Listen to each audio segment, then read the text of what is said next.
હવે આત્મામાં ઉતરે છે. આવી વાતો છે. અનાદિકાળથી બંધાયેલા આત્માનો અનાદિકાળથી કર્મના સંયોગમાં રહેલો, કર્મને અડ્યો નથી. આત્મા કર્મને અડ્યો નથી, કર્મ એને અડ્યું નથી, પણ એના સંયોગમાં રહેલો છે.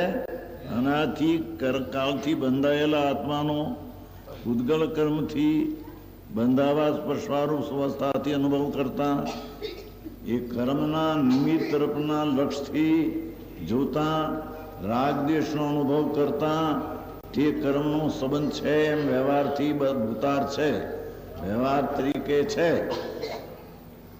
પણ એ આત્માનો સ્વભાવ જોતા એમ કે જો અવસ્થાથી અનુભવ કરતા, એ ઉદ્ગલ કર્મથી બંધાસ્પર અવસ્થાથી અનુભવ ઉતાર છે. તો પણ પાણીને અડેલું નથી કમળ એ રીતે જોતા, એમ કર્મને અને રાગને અડ્યો નથી એવું આત્માના સ્વભાવને જોતા સમ્યક દ્રષ્ટિ જીવ, સમ્યક જ્ઞાની જીવ, ધર્મની પહેલી શ્રેણી વાળો જીવ, ધર્મની પહેલી સીધી પગથિયા વાળો જીવ, રાગ ઉપર લક્ષને છોડી દઈને આત્માના સ્વભાવનો સમીપમાં જઈને છે, આત્માના સ્વભાવની સમીપ જઈને શબ્દ છે. બોલો, રાગનું સમીપપણું માન્યું છું. રાગને દ્વેષને પુણ્ય દયાદાન વર્તના પરિણામી સ્પર્શ છે એમ વ્યવહારથી માન્યું છું, પણ તેનું સમીપપણું છોડી દઈને આત્માના સ્વભાવની સમીપ જઈને એટલે શું કે છે કે રાગ અને દ્વેષ તરફની જે તારી દ્રષ્ટિ છે, પર્યાય બુદ્ધિ છે, એને છોડીને સમીપ આત્માનો સ્વભાવમાં સમીપ જઈને, જે દૂર જઈને તું રાગને જોતો, આત્માના સ્વભાવથી દૂર જઈને રાગને જોતો, એ હવે દૂર એને છોડીને આત્માના સમીપમાં આવી જા. સૂક્ષ્મ વાત છે, પણ અપૂર્વ વાત છે બાપુ, એને કોઈ કરી નથી. સાંભળી છે પણ રૂચિ નથી. સાંભળી છે અનંતવાર, સમોસરણમાં અનંતવાર સાંભળ્યું છે, પણ એનું ભાવ જે છે તેને રૂચ્યો નથી. અંદર શું ચીજ છે, કેમ કે એનો અનુભવ નથી. અનુભવ તો અનાદિનો રાગ અને દ્વેષનો છે, પુણ્ય પાપનો અનુભવ છે. પણ કે છે કે આત્મા એનું લક્ષ છોડી દઈને આત્માના સ્વભાવની સમીપ જઈને, જે રાગના લક્ષમાં હતો ત્યારે આત્માના સ્વભાવથી દૂર હતો, રાગનો અનુભવ કરતા આત્માના સમીપથી દૂર હતો. એ રાગનું લક્ષ છોડી દઈને આત્માના સ્વભાવમાં સમીપ જઈને છે ને એમાં આવા આત્માના સ્વભાવ સમીપ જઈને ભગવાન અંદર સચ્ચિદાનંદ પ્રભુ છે, શુદ્ધ આનંદ ઘન જ્ઞાનનું પૂર છે, આનંદ છે, અતિન્દ્રિય આનંદથી ભરેલો, ઠસ ભરેલો અતિન્દ્રિય આનંદથી ભગવાન છે. એને સમીપમાં જઈને રાગની આકુળતાનું લક્ષ છોડી દઈને અનાકુળ એવો જે આનંદ કંદ પ્રભુ, તેના સમીપ જઈને અનુભવ કરતા બદપટપણું જૂઠું છે. એ આત્માના સ્વભાવને જોતા રાગનો સંબંધ તે બધો જૂઠો છે.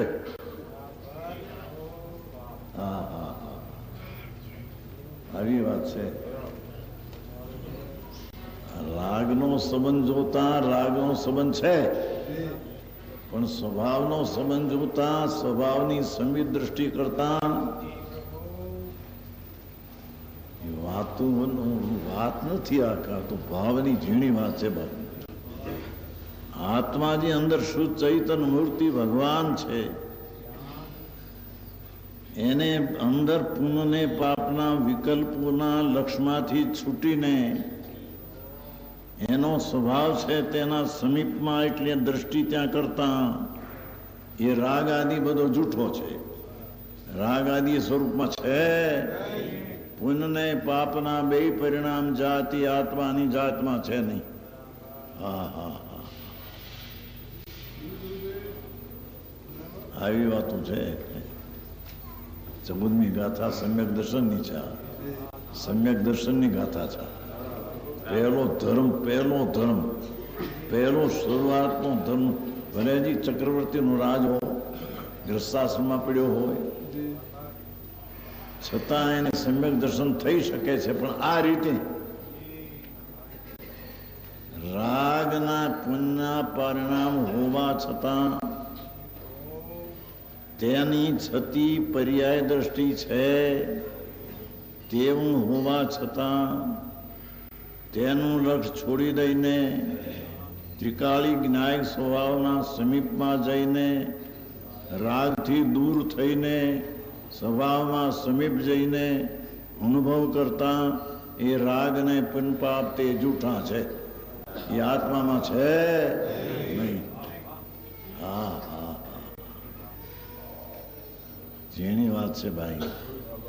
સમ્યક દર્શન એ કોઈ અલૌકિક ચીજ છે. સમ્યક દર્શન થયું એ તો અલ્પકાળમાં મોક્ષ થાય જ. બીજ ઉગે એને પૂનમ થાય જ. એમ સમ્યક દર્શન થાય અલ્પકાળમાં સિદ્ધપદ થયા વિના રહે જ નહીં. એના વિના ગમે એટલું કરે, એકડા વિનાના મીંઢા, પુણ્ય પાપના પરિણામ લાખને ખોડને અનંતવાર કર્યા, એના ફળ તરીકે 4 ગતિએ રખડવાનું છે આ બધું.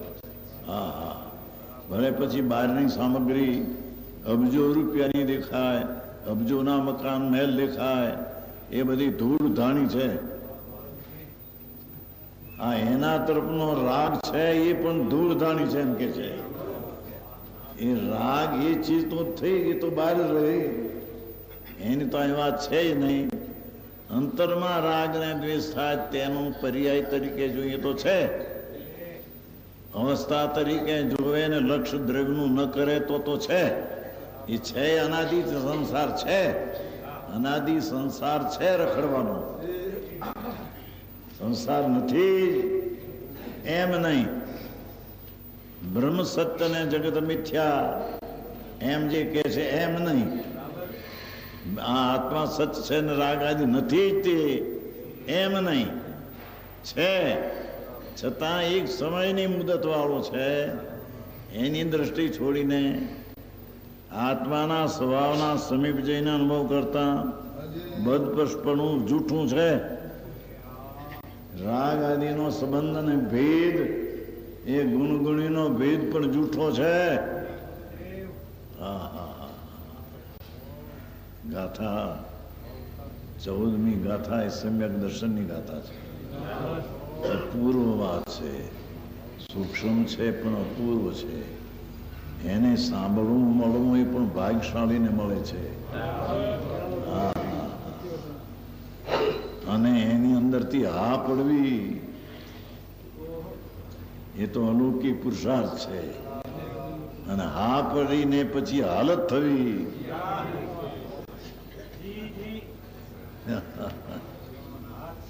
રાગ વિજ્ઞાન મારો સ્વભાવ છે અંદર.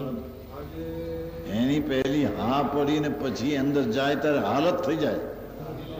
હાની હાલત થઈ જાય, અનુભવ થઈ જાય. સમજાય છે કઈ? સમજાય છે કઈ? તો વિહાણોનો વાક છે. સૂક્ષ્મ વાત છે બાપુ. એકદમ પકડાયું નથી. અનંતકાળથી એને સાંભળ્યું નથી, પ્રેમથી સાંભળ્યું નથી. જેવો રસ્તો જગતનો પ્રેમ, હા હા હા, એને સ્ત્રીનો, દીકરાનો, પૈસાનો, મકાનનો પ્રેમ એમાં 2-5 કરોડનું મકાન હોય ને એમાં 2-5 અબજની મૂડીઓ હોય ને એમાં છોકરા પાક્યા રૂપાળા જુઓ તમારી એની ગાંડ પે. હા, પરમાત્મા પ્રકાશમાં કહે છે ધર્મી જીવ સૂક્ષ્મ વાત કરે એ પાગલને પાગલ જેવું લાગે એવું પાડશે. પાગલ જેવું ને પાગલ જેવું લાગે. આ શું કહે છે ત્યાં? સમજાય છે કાંઈ? પરમાત્મા પ્રકાશમાં છે કે જ્યારે સૂક્ષ્મ વાત કરે અને સત કરે ત્યારે સાંભળનારને પાગલાય છે તે એને પાગલ પણ લાગે. મારા આપનું પાગલ જેવી વાતો કરે છે. સમજાય છે? એક પદ્મનંદી 25 ગ્રંથ છે, શાસ્ત્ર છે. એના અધિકાર 26 છે પણ નામ 25 પડે છે. પદ્મનંદી 25 છે, 80. એમાં બ્રહ્મચર્યનો એક લેખ આપ્યો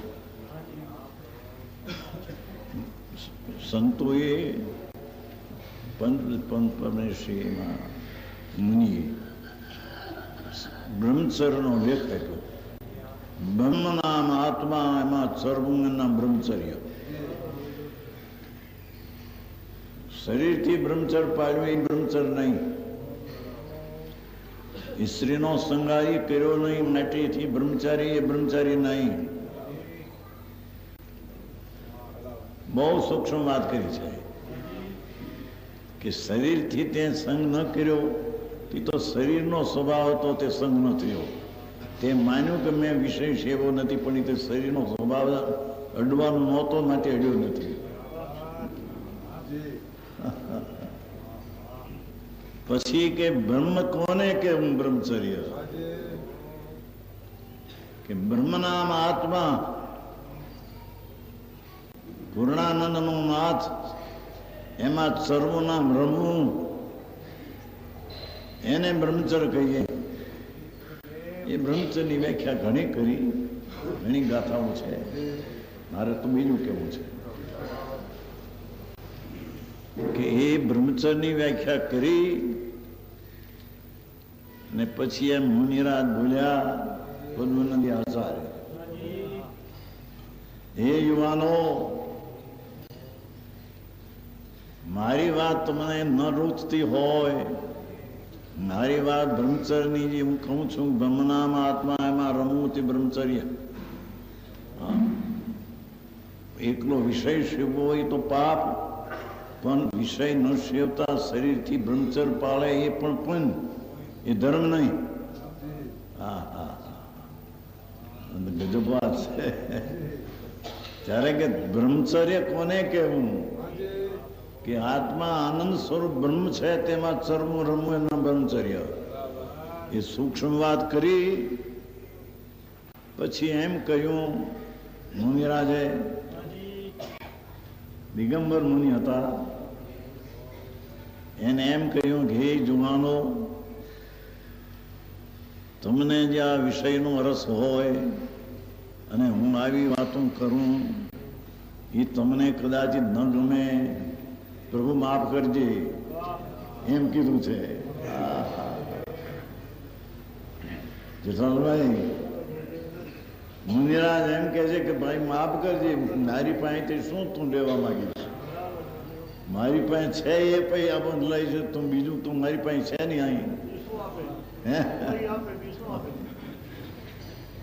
એટલે જે હું બ્રહ્મચર્યની વાત કરતા તમને જુવાન અવસ્થા અને પૈસા કઈ 5-25 કરોડ હોય ને સ્ત્રી અનુકૂળ હોય ને એના રસ ચડી ગયા હોય, એને અમારા બ્રહ્મચર્યની વાત તમને ન ગૂઠે.